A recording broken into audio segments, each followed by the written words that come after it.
Hey guys, it's Brad here. And Stu, ready to talk some fantasy football. Yeah, we're here. We're going to go ahead and discuss what happened all this week, and we actually had a lot happen, Stu.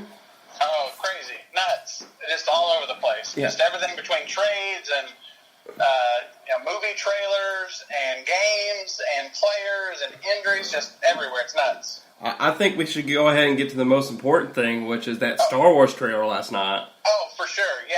No. I was out doing groceries and doing all kinds of stuff, and I was like, Lauren, we have to make it back for that commercial. We have to make it back for the trailer. We have to do it. I read off in the group me out loud to my wife, and it said, "My pennies dropped so hard it broke the foundation of my house." She goes, "Who said that?" I said, "I did."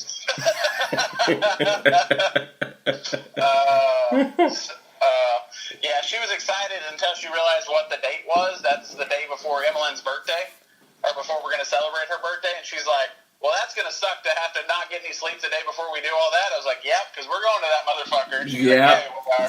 same thing. Okay, Yeah. and also this happens too. But it was a trade, not in fantasy football, but actually in real life. Randomly, this doesn't happen very often, but New Orleans went ahead and sent Adrian Packin all the way to Arizona. He's going to be playing football in the desert. What do you think? I'm interested. Chris Johnson is his career's done. Yeah, they went ahead and cut him. Yeah, they cut him. He's done. I don't know who's going to pick him up at this point. The type of running back he is, he's old, and he just doesn't have the style of running back that everybody's looking for right now. Everybody's looking for that scat back. So I don't think he's got a place in the NFL right now. AP has been complaining about not getting enough snaps. Well, here you go. Arizona needs the run game real bad. They're terrible, and they're looking for a running back, and AP hopefully can do it for him. I don't know for sure if he can. It's going to be a crapshoot. He's either going to do really great, or he's just going to be someone you wasted a bunch of wab on. Yeah, and that's the thing. It's kind of the risky take getting them, but there's no running backs out there. But Rod and Dede are going to be real happy because Mark Ingram and Alvin Kamara's stock just went way up. Oh, yeah. Well, Alvin Kamara, I think, went way, way up.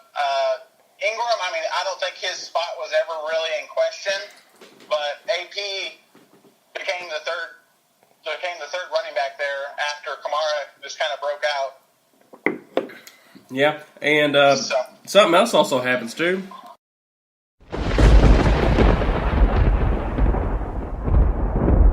Sounds like some thunder. Yeah, looks like some Sam Bradford was striking, and he struck a couple people pretty hard.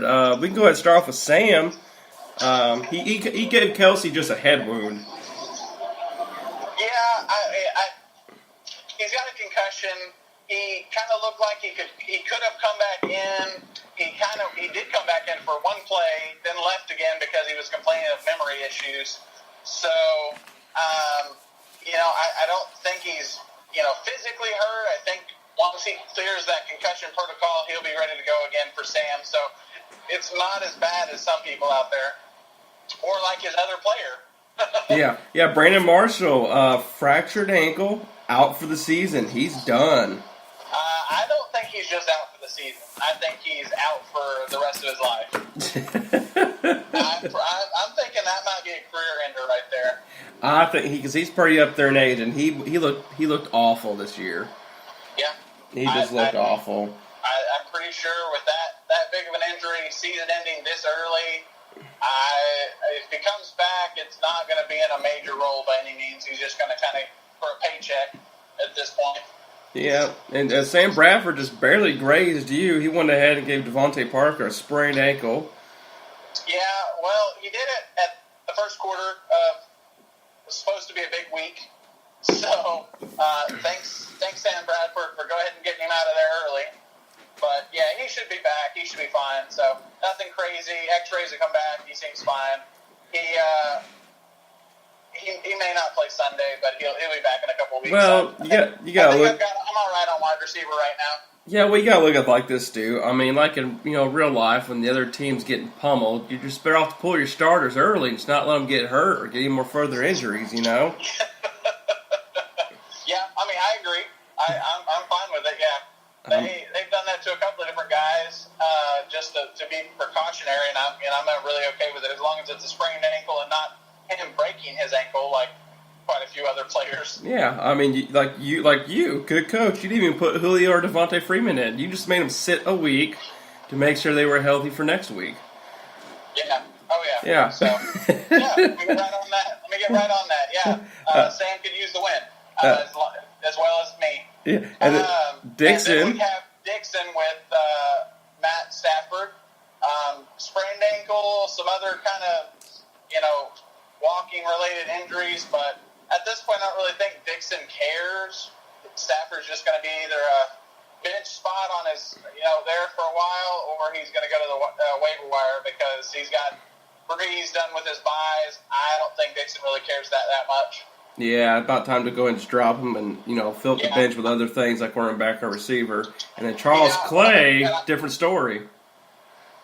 Yeah, especially with Grunk's weird last second I'm not playing tonight thing going on.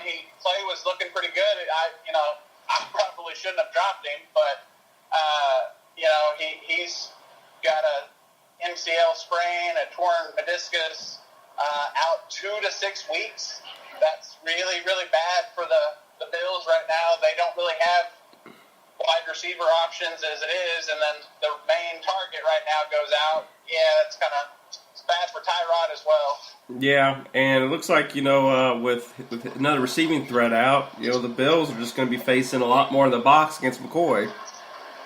Yeah. Bad news, it's Dixon. Be the McCoy show. So hopefully they're just going to box him in, or they're going to try to throw the outside, but still everybody's going to focus on McCoy because who the hell else do they have? And then Mo, after the big week from Powell last week. Well, Powell didn't have as much Powell this week, did he? No. I had a down week. I had a terrible, awful week, and I could have beat Mo. But no, he had to go off for 128 freaking points last week. Powell went off for 30-something points or high 20s. So, yeah, he's week to week right now. Looks like the backup's probably going to get some looks this coming week, and we'll talk about that in the waiver section. Yeah, because Matt Forte's still down, too. He's not ready either. Oh, yeah. They're kind of limited on their running back opportunities, but it's really good for one guy. Yeah. And then Co-Pro, hamstring issue again for Jordy Nelson. That's not a real great sign. No. This is the second one. And hamstrings linger. In 5 weeks. Well, the second one in 5 weeks is hamstrings lingering way, way, way longer if he hurt it again and got a setback. So he's day-to-day right now, but they haven't been super clear about exactly what's going on. So just a hamstring issue is all we know right now. I don't think it's unlikely he's going to probably play this week. Yeah, and then I got something.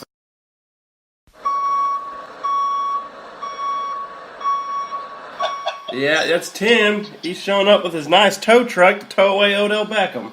Because Odell is done for the year, and that was a nasty injury. If you did not see that injury, go watch it. Watch it on slow-mo. And have it back nearby. YouTube of it and come back and bring your comments to the chat because that was nasty, disgusting. That was like that entire game was just a big game of gore. Like three wide receivers for the Giants are out. So yeah, it was disgusting. It was a really rough game to watch. Well, lesson learned: don't bring people back too fast from such a sprained ankle like that. Because I guarantee, I think that's what it was. I think that ankle was not strong enough to support something, and it just went. It snapped on him. You were losing already. What did it matter at that point? Yeah. Now you're losing, and you don't have him for the rest of the year.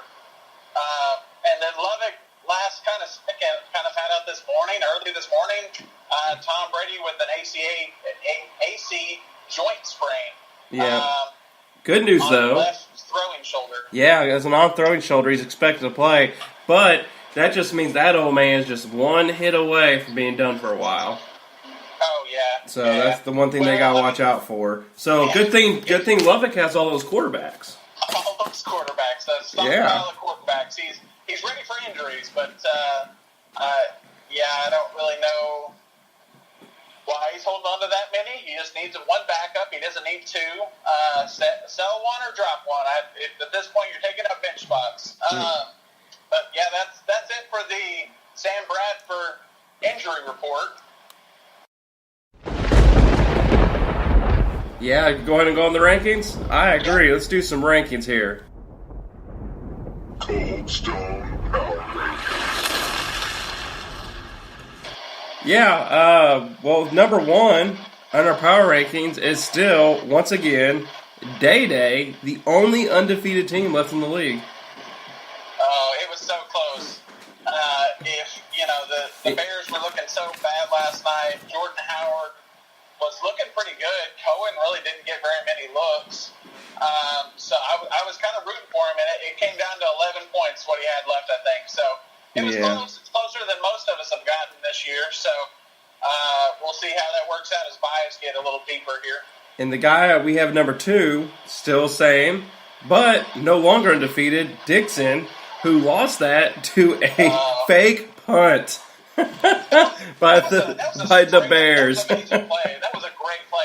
Oh, and then did you see that college level 2-point conversion there? That Yes. play? Oh, I missed the entire first half. I get home and the score is 3-2. I'm like, am I watching fucking baseball? Is that what's going on here? Because what in the hell is this? Well, we were watching the game last night, and early on, I'm like, man, this game's horrible, but it turned into actually a really good game. Oh, the second half, I was so excited I missed that first half, because that second half, as soon as Case Keenum came in, it actually became an interesting game. Oh, yeah, it did, and then it was really good. And then number three, leading the league in scoring, barely have a win record, that would be me.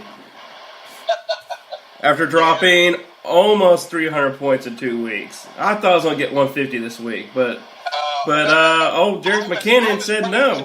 I'm telling you, I was praying to the old gods and knew that you didn't hit 150 points. Oh, I would never let y'all forget it. You were already beating me bad. I didn't give a shit. All I was like, I asked God, I was like, please don't let Brad hit 150 points. That's all I ask. You can be 149. It can be 149.99, but don't let it be 150. No, 148. I couldn't even beat my record from last week. But holding the record for the two highest scores this year. Sorry, Day. Guy has something over you. And then number four, scored another 100 points this week. That's Vince. But Todd Gurley, only 3 points. Yeah. The rest of his team decided to show up because Gurley had been a little overworked with carrying his entire team on his back. Yeah. Now, Vince could have had more, but Vince also decided to bench T.Y. Hilton. I do not understand that move, but to each their own.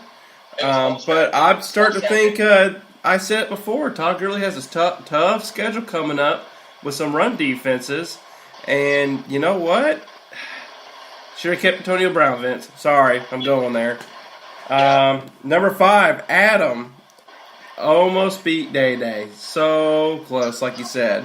But Jordan Howard just didn't have enough in the tank to finish it.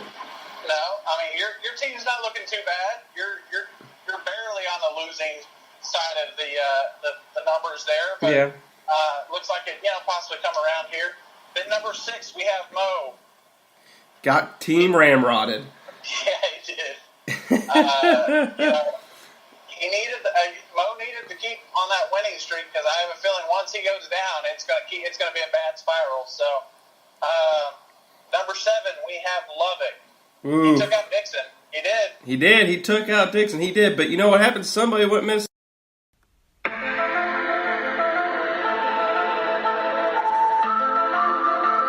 Who do you have to sacrifice to? OBJ. Yeah. He had to sacrifice him. He did.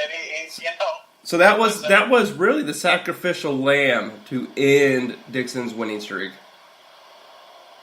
Oh yeah. Yeah, so that makes sense. So Lubbock, we all owe you a deep gratitude. I think we all owe you something really nice, like a Snickers bar, Diet Mountain Dew.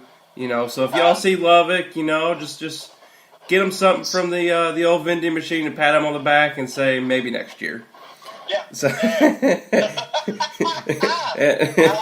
then we have Rod. He needed the win. He did. He needed the win just as bad as everybody else that's 1-4 right now. So he needed the win. Needed to get closer to that breaking even. So hopefully that will continue for him. yep. And number 9, we have you, Stu. Yeah. I took the big picture. Murray got 3 points, but Adams broke for 19 this week with Jordy going down. But that wouldn't have done shit to help me win against you. So it was kind of fuck it this week. I have everybody on bye this week. And Well, if you're going to have everybody on bye this week, this would probably be the week to have. That probably would have been the week to have it. Yeah. Well, that or the week I faced Mo. Either way, so. Apparently my team lets everybody have the best week of their life. So Actually, far if you this year. look, fun fact, your team has the most points scored against it. Yeah, it does. I'm telling you. So you know what? Maybe Maybe the best is yet to come. we got. I have to hope and pray because I can't have a dildo and get a divorce, and that just can't happen. So at number 10 we have Kaprovic. That trade embargo is still going, and I don't know how. that losing streak's still going. So I sent Koprovic an offer. Okay, I feel it was fair. I have Leonard Fournette. He's got Chris Ivory. I offered him Jamal Charles for Chris Ivory. No response. Dead silence. yeah, I think he's. Just so I could have my handcuff. That was it. Yeah. He's going to have to do something. I mean, I guess he feels like at this point, I don't know what he can do to trade to make his team worse. Jordy's hurt right now. So if you're going to trade, I understand you want to trade him high, but he's not. There's major risk trading for him now. I don't know what he has of value that everybody's going to trade rate him over. Well, it's he's just going to be upside stuff that he's going to need to look for. Well, also remember, Koprovic's a Packers fan, so therefore each Packer he has automatically has an imaginary extra value added to them. Yeah. I mean, I'm a Titan fan this year, but I traded away DeMarco Murray. Yeah, you did. It happens. I mean, you have to get past that if you want to have a winning record, and I did. So, Yeah. at number 11, Sammy with an I. Yes, and you know what? I'm gonna be like Walmart and jump straight to Christmas because his least favorite reindeer is Rudolph. Oh, for sure. Oh, for sure. That was him, Day-Day, and Dixon's game. Those 2 games were, or not Day-Day, but Kaprovic and Sam and Dixon and Lubbock were the most interesting games to watch last night. I enjoyed watching it because all of a sudden, forth all night, and then there's that one touchdown by Rudolph, Yep. and I was like, well, Sam's pissed and he's drinking already. and you know that Koprovic couldn't have been easy the entire time because Diggs goes down, but so there's Thielen, or Thielen, or however you pronounce it, and he's out there, and you're like, man, he can just go ahead and rack him up real quick if it happens, but no, they contained him, and Sam hates reindeers. That's all there is to it. You think his favorite movie's reindeer games? What is it? You think his favorite movie's reindeer games? Yeah, I don't think so. I think he might go against Christmas. He might be the Scrooge this year. And coming up in the rear, get the quarter out of the road himself, Matt. Needs to make some moves for sure. Needs to do something. Needs to change something. Bam offers for Joe Mixon, but he is steadfast on Joe Mixon. He thinks Joe Mixon's going to be Leonard Fournette, and I hate to break it to you, Matt. Joe Mixon ain't going to be Leonard Fournette. He's going to be a good running back, but I don't know if it's going to be this year. As soon as they get rid of Hill and... They will never get rid of Gio, though. They'll keep him from passing downs. He's the scat back. He's the catching back. So yeah, I don't think that's going to happen. But The problem is they're going to bring Effort's going to come back eventually, one day, maybe. And then you still got to feed him and AJ Green, and I just don't think. I think he's too far down the pecking list. don't know. It may take a while to get there, but we'll see how it goes. He may have to end up trading him away, but I traded him at the end of last week. He has a quarterback now. He has Phillip Rivers for Cohen, so I was good for the extra running back, and he needed the quarterback, so Yeah. I was good with it. It'll work out. Maybe that'll help him. Well, you want to go ahead and points, but Mike Evans isn't doing it for him right now. He may have to eventually trade him away. well, I guess we can go ahead. You want to move on to the waivers? Yeah, we can do that.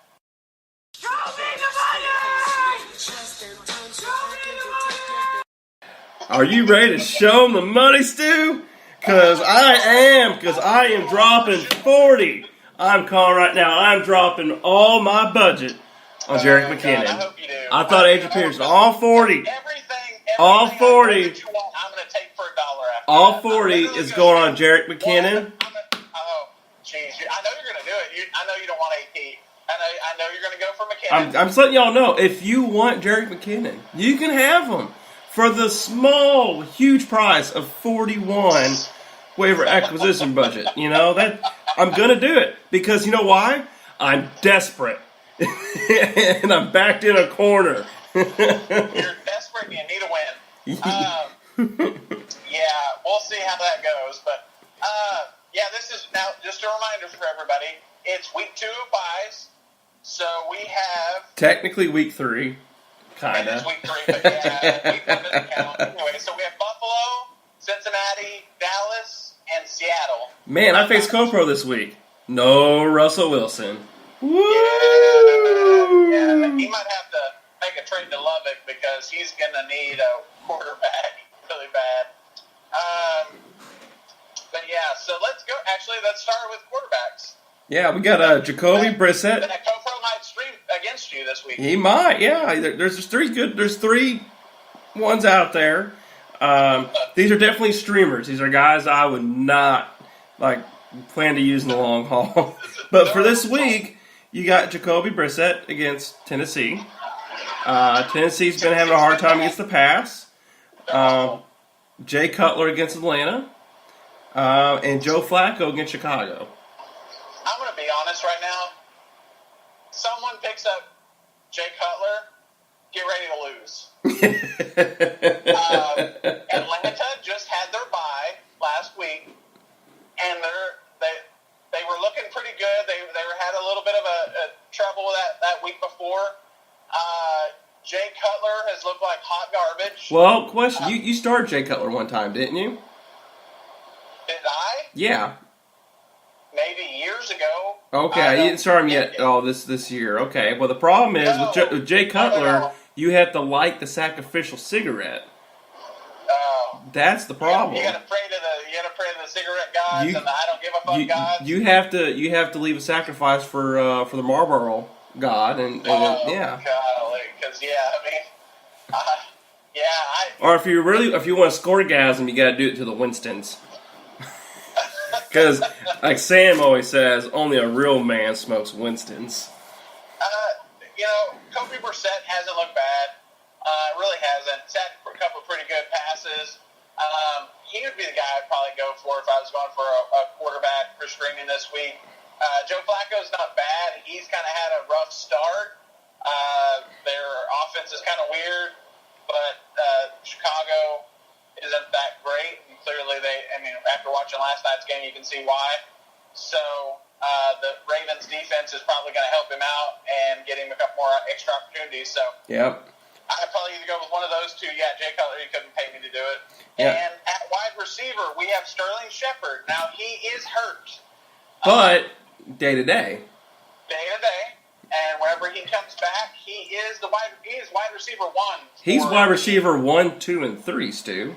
Yeah, he is. Yeah, he is, because I don't know who else the hell they have.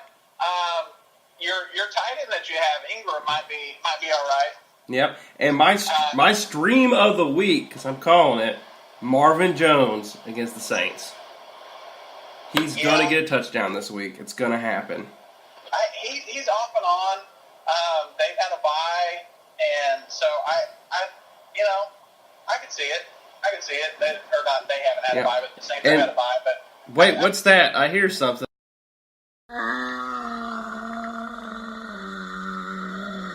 That's Mike Wallace coming back from the dead. And we also have him on here because he went off for over 100 yards and a touchdown this week. Yeah, literally out of the middle of nowhere. He looks like that's Joe Flacco's number one guy to go to, the only guy he actually trusts on the offense, other than, Other than Macklin. Nobody else he trusts, so Yeah. that's about it. And then we're going to go to running backs. The guy who's going to go for 40, Jerick McKinnon himself, who easily outsnapped Latavius Murray. All the fantasy experts were wrong last week. Latavius Murray started the game as a starter, and then they quickly realized Jerick McKinnon's a lot faster. He's not hurt. And he's not hurt. Yeah, that's true. Latavius Murray is also still coming back from an ankle injury, too. So there is the chance somebody else gets Jerick McKinnon over me, and then a few weeks down the road, the role gets switched. Yeah. So, you're covering your bases by picking him up. I understand. AP is number 2. We kind of talked about him earlier. He's kind of a hope and a prayer. He could really save somebody's team and really just go off and go nuts like the old AP. He could be awful. There's also a bye week coming up, too, though. There is a bye week coming up. For them soon. So he'll have an extra week to kind of get in with the offense. So I would say you can pick him up now, but I think you're not really going to get anything until 4 weeks from now because he has 2 games and a bye. And I think it's going to take that long for him to get. If you need a running back to pick up and play, he's not your guy. He's the guy he's your lottery ticket. But you're probably going to have to pay for him because there's a bunch of people that like playing the lottery. Yeah. And then I'm not going to say this guy's name right. Oh, yeah. Isaiah McGuire. McGuire, yeah. He's Powell's replacement for the Jets. He is the running back. There is I don't know if there's another person back there. So he's the guy looking to get the number one running back snaps. Now I don't know that will last forever, but until either Forte or Powell come back, he's the guy. Yeah. They've been feeding the running back position like nobody's business. And they're going against the Patriots. Well last week, didn't he? Yeah, and they're going against the Patriots, who are horrible against pass-catching running backs. So, who else are they going to throw to? Which we'll get to that later. Look what Doug Martin did and just came back. Yeah, exactly. And another guy we got who is kind of sharing the load with Hyde and could eventually take it from him is Matt Breida. Yeah, I like him. I don't. Hyde was supposedly hurt. Yeah, I said he had a hip issue. But he wasn't. So, I've heard multiple reports of he was fine and he could have played, but he didn't look very good, and so they went ahead and played Matt. He was the hot hand, and they just kind of stuck with him. Yeah. He looks to be getting quite a few carries at least until they can say that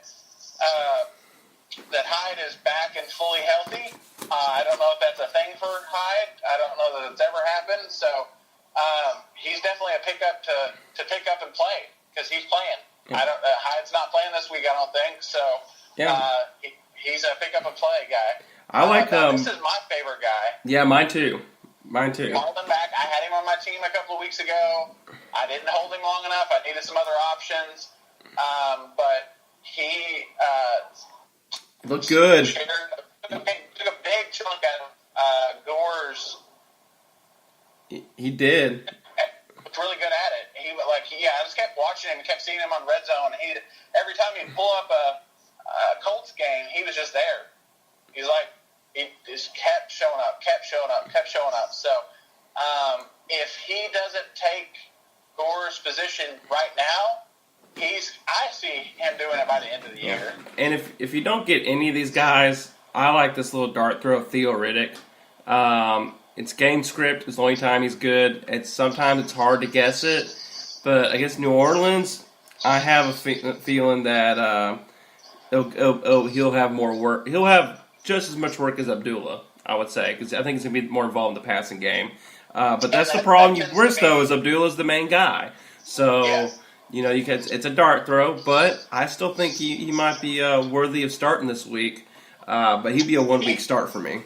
I had him last year against the Saints, and he actually had a pretty good week last year. So that tends to be a spot their defense doesn't defend very well. I mean, New Orleans is not really known for their defense right now, so Yeah.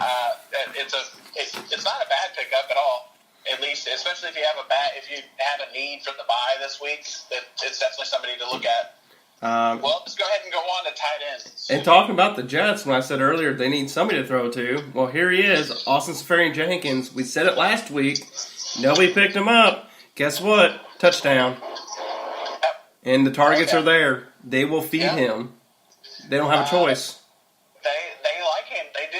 Like every report I've seen about him, I've heard multiple podcasts mention him. I've had multiple articles I've read about him. The Jets love him. He's going to be their guy for the foreseeable future. Yeah. So if they're going to keep giving him volume and keep giving him all the targets, that's the guy you want in fantasy football, especially on the garbage that is the tight end position right now. There's a total of 2 people that are consistent, and one of those guys isn't even consistent because he can't stay healthy. Yeah. So Rod's got the only real consistent tight end in the entire league right now. And then 2 dart throws, Jack Doyle and Ryan Griffin. There's really not much else out there. You just pray one gets a touchdown. Jack Doyle, they need somebody to throw to. Think he's back and healthy-ish. Ryan Griffin was amazing. Now I'm gonna mention a guy we didn't even put on the list here. Dixon. Oh, yeah. For the Panthers with 2 touchdowns this last week and over 100 yards. I just completely overlooked Dixon. But you know what's going to happen? Somebody's going to pick him up, and he's going to do a goose egg next week. He's going to pull a Hunter Henry. Well, my favorite thing is I heard a report today that whenever he went off last week, Greg Olsen texted him. He was like, "It was off. You did all right." Old Greg. Yeah, he's like, do better, step up more. So Cam is looking pretty hot right now. Yeah. He loves his security blanket at the tight end position. So Dixon might be someone to at least look at. Now we'll go ahead and move on to defenses, Stu, and I'm gonna go ahead and say it. I got 2 on here, but I'm really not comfortable with them. Maybe what I have is the Patriots against the Jets and the Bears against the Ravens because it's bye week, and guess what? A lot of those bye weeks are good defenses, and there are no defenses out on waivers. Maybe the Patriots against the Jets, they normally do play them well. Bears defense looked somewhat good and capable last night, and Joe Flacco's been turning the ball over, so you might get a few points. You might get lucky and get a touchdown, I think, in one of these defenses, and that's about all you can hope for because they're going to give up points. Well, I mean, the Bears looked good last night. Technically, until they did they both just kind of gave up, and the Vikings and the Bears were like, "Screw it, let's just see how many points we can score." The Bears were actually looking pretty good there for a minute, so they got quite a few sacks. So I mean, if I'm going to go with one, it's probably going to go the Bears. I don't trust the Patriots defense at all. Can't pay me enough. Yeah, and I guess we'll do a quick recap of water bets here. I got one on you, the Jermaine Kearse, the other week where he scored under 10.5 points. But we had a bet on who would have more points moving forward, Lamar Miller, Amari Cooper, and best in position ranking of the year. Well, Lamar Miller, 58.6 points so far since then. Amari Cooper, an amazing 17.8. And best of position, well, Miller's a running back 9, and Amari Cooper is a wide receiver 77. So I'm going to go ahead and say I'm going to lose that bet unless Amari Cooper just goes off. And I don't think it's going to happen. So, hey, you win some, you lose 2, it happens. Yeah,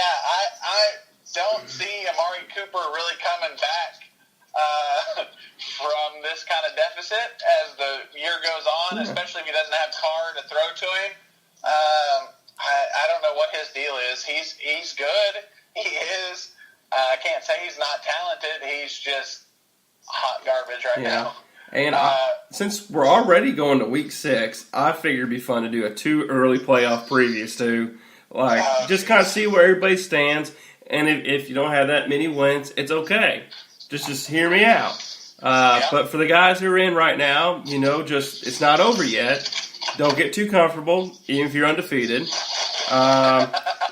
Day and Dixon are the number 1 seeds. Me and Vince are the number 2 seeds. And Mo and Lubbock pull up the rear as number 3 seeds. Now, fun fact, only 5 teams have a winning record.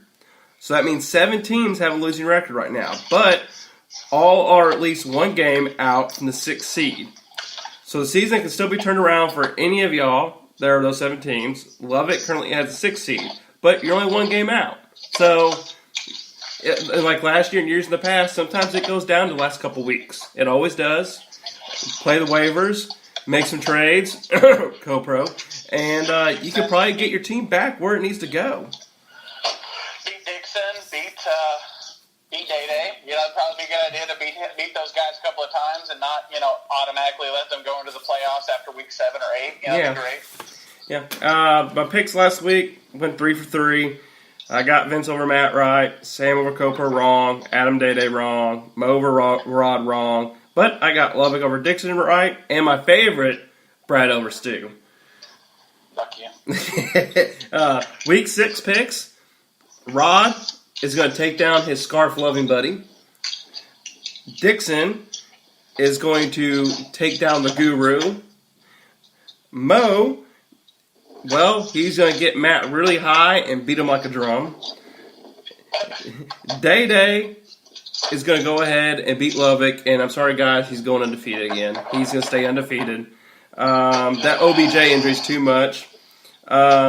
Stu, I got you beating Sam. Julio and Freeman, I think you're in for scoregasm this week.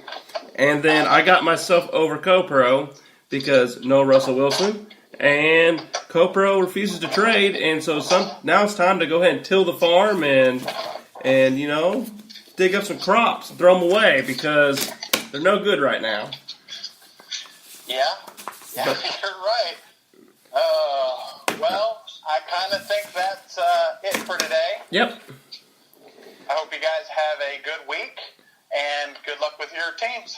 Yeah, good luck to all of y'all, except you, CoPro. I hope your team sucks this week. I hope it sucks more than a stripper in a back room. See you guys. See y'all. The Brad and Stu Fantasy Podcast is the official podcast of the Kappa Sigma Alumni Fantasy Football League.